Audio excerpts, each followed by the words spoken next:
aujourd'hui, c'est romantisme. Donc, romantisme, on va parler du cheval qui nous choisit.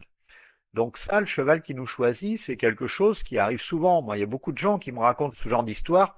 Par exemple, le cas typique, c'est que vous allez dans une écurie pour acheter un cheval, et le cheval auquel vous pensez, il vous regarde même pas. Et puis à côté, il y a un autre cheval qui ne fait que vous regarder, qui va attirer votre attention, qui vous dit, bah moi je veux partir avec toi, moi je veux y aller, j'ai besoin de partir avec toi, et vous craquez et vous partez avec le cheval qui n'était pas prévu, parce que c'est celui-là qui veut venir avec vous, et que l'autre, il s'en fout de vous. Et ça, j'en entends souvent parler d'histoires comme ça, et c'est intéressant. Donc vous vous dites, bah c'est super, hein. Le cheval il me choisit, donc franchement il est content d'être avec moi et on va avoir une bonne relation et ça va bien se passer. C'est un peu la lune de miel. On marche sur l'eau, on est heureux, on est invincible, tout va bien.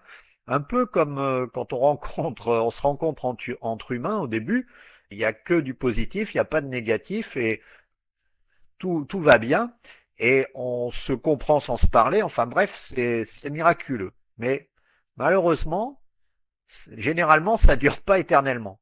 Donc il y a un retour de bâton, puis il y a une retombée sur terre.